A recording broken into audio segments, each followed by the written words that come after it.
Bienvenue à tous, n'oubliez pas de vous abonner pour retrouver tous les jours une nouvelle vidéo résumant l'actualité automobile en quelques minutes et tous les samedis, l'intégrale de la semaine. C'est parti! Le Salon de l'Automobile de Genève, l'une des institutions les plus emblématiques de l'Europe, qui depuis 1905 illuminait nos vies avec ses bolides rutilants, un opéra mécanique qui pendant 90 éditions a été le couronnement du show automobile européen, a été stoppé net à cause du Covid-19. Les éditions 2020, 2021 et 2022 ont été annulées et quand enfin le rideau s'est levé à nouveau cette année en février, le spectacle était, disons, plus proche d'un théâtre de marionnettes sans marionnettes. Une salle vide, boudée par presque tous les constructeurs, à l'exception de Renault et quelques courageux constructeurs chinois. Imaginez en quelque sorte un banquet où seul le pain rassis et le vin coupé à l'eau étaient servis. Voilà en gros ce à quoi ressemblait le Salon de Genève cette année. Et bien dernièrement, les dirigeants du Salon de Genève annoncent officiellement qu'il n'y aura plus jamais de Salon automobile de Genève. Toutes les futures éditions sont officiellement annulées. La fondation du comité permanent du Salon international de l'automobile a jeté l'éponge et l'événement est rayé de la carte. Fini, capoute. Désormais, seuls Paris et Munich se partageront la scène européenne. Un peu comme si on vous disait que désormais votre seul choix de restaurant sera un McDo ou un Burger King. C'est tout. Mais tout n'est pas perdu. Le Salon de Genève du Qatar, lui, a encore de beaux jours devant lui. Nos amis de Doha organiseront leur propre version en novembre 2025. Alors préparez vos valises et faites chauffer les Black Cards car le futur de l'automobile semble désormais rouler sur le sable du désert qatari. Partons maintenant dans le monde impitoyable des utilitaires, un monde où l'union fait la force. Stellantis, avec ses Citroën, Fiat, Opel et Peugeot partagent les mêmes bases, de même que Renault et Nissan. Dans ce combat de titans, Ford et Volkswagen ont aussi décidé de s'allier. Nous voilà donc avec le fruit de cette collaboration avec la 7e génération du Volkswagen Transporter T7, prête à débarquer en Europe au premier trimestre 2025. Et ce n'est pas une simple mise à jour, c'est une révolution basée sur la nouvelle version du Ford Transit Custom. Le T7, lui, n'est pas du genre à se contenter de changer de calandre comme les fourgons Stellantis. Il se part d'un museau bien à lui et de panneaux de carrosserie spécifiques. Volkswagen ne va pas galvauder l'héritage du légendaire Combi, né il y a près de 75 ans. Les designers de Volkswagen ont mis le paquet sur le nez du véhicule avec des lignes plus géométriques et des flancs rectilignes au niveau des découpes des vitres. Comme d'habitude, vous aurez le choix entre un haillon ou des portes battantes. Et pour ceux qui aiment les options, deux longueurs de carrosserie seront disponibles, une L1 à 5,05 m et une L2 à 5,45 m. Le nouveau transporteur est déjà disponible en prévente en Europe, avec un prix de base annoncé pour l'Allemagne à 36 780 € TTC. Il sera disponible en diesel, hybride rechargeable et 100% électrique. Voici la Xinpeng XY, une voiture chinoise tellement petite qu'elle pourrait se faufiler dans la poche de Shrek. Et en plus, elle arrive en Europe cet été pour concurrencer la Citroën Ami. Alors qu'est-ce que cette merveille de la miniaturisation a à offrir ? Pour commencer, on peut la conduire dès l'âge de 16 ans, ce qui en fait le rêve de tout adolescent désespéré qui veut échapper au transport en commun.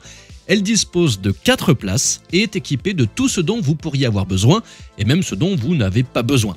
Elle peut parcourir environ 100 km avec une seule charge, et elle arrive donc en Europe cet été en commençant par l'Italie. Mais le véritable atout de la Xinpeng réside dans ses dimensions. Ce quadricycle électrique chinois, catégorie L7ECP, pour ceux qui aiment les détails techniques, mesure 2,85 m de long, 1,40 m de large et 1,54 m de haut. À l'intérieur, c'est minimaliste, mais avec tout le confort moderne, vous avez le système multimédia tactile, les commandes vocales, les vitres électriques avant et arrière, le démarrage sans clé, 2 prises USB pour la recharge rapide, la connectivité Bluetooth et même une banquette arrière rabattable et aussi la climatisation. La Xinpeng XY est disponible en 2 tailles de batterie et de moteur. Le modèle City est équipé d'une batterie au plomb de 6 kWh et d'un moteur de 4 kW, délivrant 79 Nm de couple pour un peu moins de 100 km d'autonomie et 45 km/h maxi. Et pour ceux qui en veulent plus, il y a la variante Long Range. Ce modèle est équipé d'une batterie lithium-ion de 7,68 kWh et d'un moteur de 6 kW avec 95 Nm de couple et promet de dépasser les 100 km d'autonomie et 65 km/h en pointe, de quoi épater les cyclistes. Le modèle City de base commence à 12 000 €, tandis que le modèle Long Range affiche un prix à partir de 15 500 €. Alors oui, c'est pas donné pour une voiture avec des roues de skateboard, mais quelque part elle donne presque envie, en tout cas si on la compare à une Citroën Ami bien sûr. Mais tout ça me donne des idées, pourquoi ne pas développer le même genre de voiture mais en plus jolie et décapotable? Prenez une Suzuki Cappuccino par exemple, avec ses 3,29 m de long, son 1,39 m de large et son 1,18 m de hauteur. Collez-lui des batteries et vous obtenez une micro-voiture bien plus sexy et bien plus fun. Quitte à ce que l'avenir dans nos villes passe par des micro-voitures électriques, pourquoi ne devrait-elle pas être belle? Après tout, soyons fous, ouvrons une cagnotte en ligne et faisons cette voiture, non? Si vous êtes chaud et aussi fou que moi, dites-le moi dans les commentaires. Parlons maintenant d'Alfa Romeo qui nous prépare une nouvelle voiture, mais pour l'instant, les dirigeants hésitent encore. Actuellement, la gamme Alfa est composée du Junior, un SUV taillé pour la ville, du Tonale, un SUV compact, de la magnifique Giulia, une berline familiale, et enfin du Stelvio, un grand SUV qui chapeaute la gamme. Alfa Romeo envisage donc d'ajouter un 5e bolide à sa gamme, et selon le grand chef Jean-Philippe Imparato, deux options s'affrontent. Soit ce futur modèle sera un grand SUV luxueux, prêt à défier les Porsche Cayenne, Mercedes GLE et autres BMW X5, soit une compacte nerveuse. La décision finale pour ce 5e bolide devrait être prise d'ici fin 2024. On peut donc s'attendre à voir ce nouveau venu débarquer sur nos routes à partir de 2027. Mais quelle décision devrait prendre Alfa? Un énième SUV éviterait qu'on se tape une Giulietta basée sur une 308, mais un énième SUV ne rendrait pas la gamme plus sexy. Le choix est donc plutôt difficile.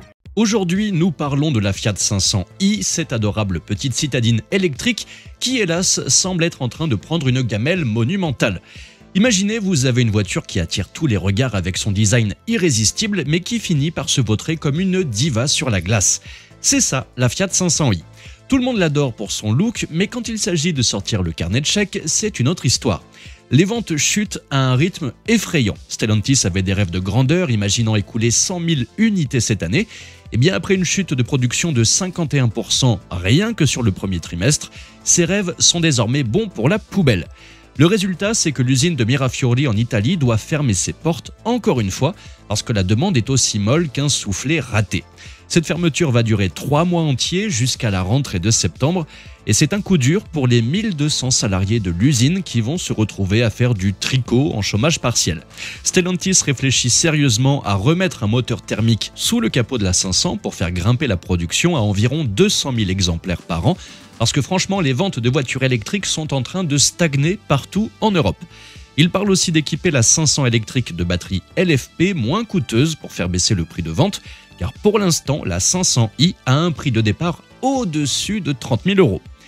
On reste chez Stellantis avec Peugeot qui va abandonner ses sportives PSE, car là aussi c'est un gros bide. Actuellement, la seule voiture sportive dans leur catalogue est la 508 PSE. Sous le capot, on trouve un moteur hybride rechargeable qui vous donne 360 chevaux, tout cela orchestré par le département Peugeot Sport pour une expérience de conduite dynamique et excitante. En théorie, ça promet du lourd, mais la réalité est souvent moins glamour. Malgré quelques atouts comme une consommation raisonnable et un châssis plutôt agile, la 508 PSE n'a pas réussi à séduire les foules. Pourquoi? Eh bien le groupe motopropulseur manque de punch, la boîte de vitesse est aussi réactive qu'un paresseux en pleine sieste et les performances générales ne sont pas de nature à vous décoiffer. Le tout proposé à un prix stratosphérique de 71 000 €, cette 508 PSE n'avait finalement que peu de chance. Linda Jackson, la patronne de Peugeot, a récemment confirmé que la marque n'investirait plus dans de nouveaux modèles estampillés PSE. Au lieu de cela, ils vont concentrer leurs efforts sur le développement de nouvelles voitures électrifiées. On pourrait juste se demander pourquoi n'ont-ils toujours pas compris ce que les clients amateurs de sportives attendent. Quant à l'électrique, il y a une statistique qui a de quoi interroger. Selon le Conseil de l'information sur la circulation routière de Norvège, les véhicules électriques y ont représenté 82,4% des ventes en 2023 et dans le même temps, la consommation de carburant n'a baissé que de 5%. Je vous laisse débattre dans les commentaires le pourquoi du comment.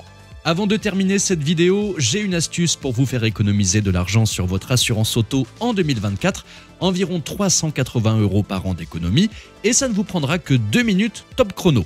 Si vous en avez marre de payer trop cher pour votre assurance auto, vous pouvez comparer toutes les offres d'assurance en un seul endroit et gratuitement.